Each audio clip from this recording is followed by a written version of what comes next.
Dear colleagues, good morning and welcome to this workshop of the Friends of Government. I thank the organizers for inviting me, and I thank Felix for his extraordinary work in organizing the meeting as usual. So 2023 will see a series of milestone meetings really in the UN, and we must make sure that they have an impact on the policies at national and international level, because ultimately, be it the UN Water Conference, the review of the Sandal framework, the stock taking on climate change or food security, the Summit of the Future, the G8 high-level dialogue on financing, or the SDG Summit, all these meetings really have as the ultimate objective to improve the lives of people. And it will be a challenge. Of course, we do not know what the world will be like when the SDG Summit meets in September 2023, because the crises that were triggered by the Ukraine war and the world economic situation have powerful impacts on living conditions. And Professor Dorsey reminded us also about the key difficulties that we are facing.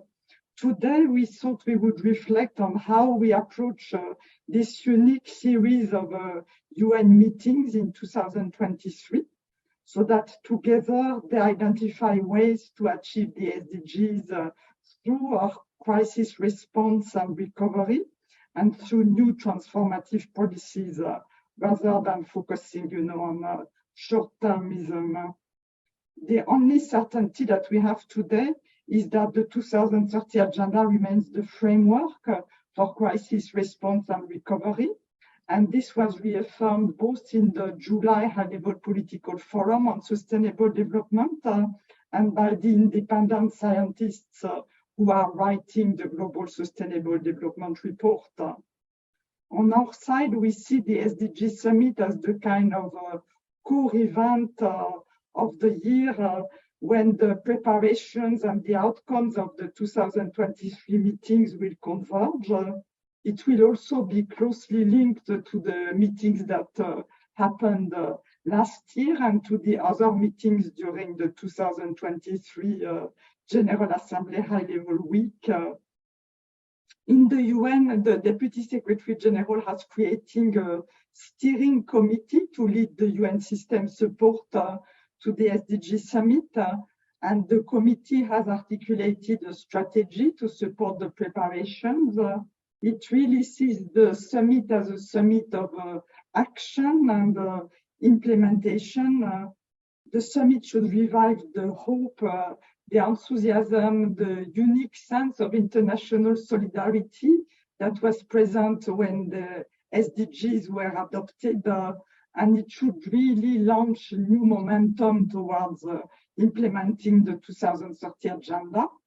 So this requires an ambitious consensual declaration which commits to the transformations that we need to achieve the SDGs. And it also requires launching high-impact actions and initiatives to reboot progress towards the SDGs. Each event that is on our agenda today has a strong connection to the SDGs.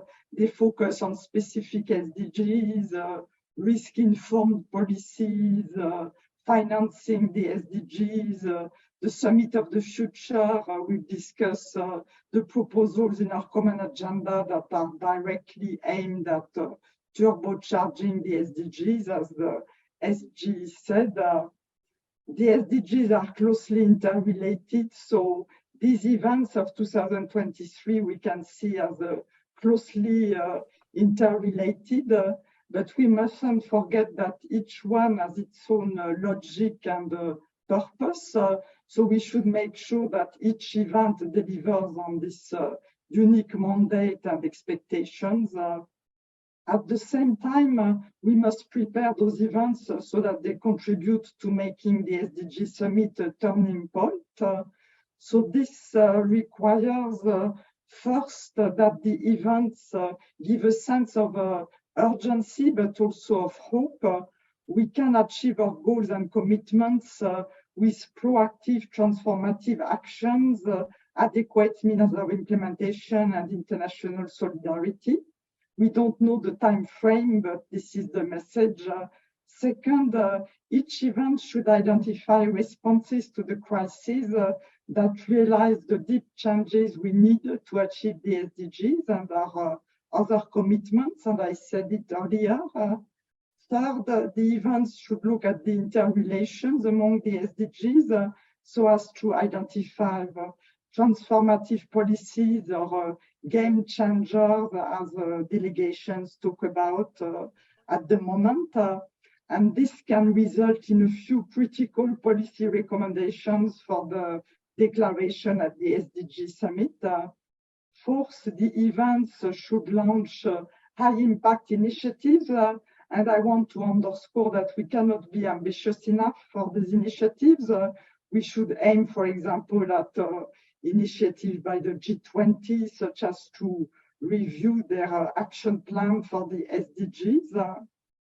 Fifth, the events should mobilize a vast constituency, including governments, civil society, the private sector, very critically, and people. So preparations should very much start at the country level. Six, the events must build on the experience of countries, evidence, data, science, as OPGA will remind us shortly. So I really look forward to the discussions today. I want to underscore that it's urgent that we start preparing for the SDG Summit. We would need some countries to champion the elaboration of a consensual declaration and key initiatives. And I appeal on the countries who are here today to volunteer to support preparations for the SDG Summit.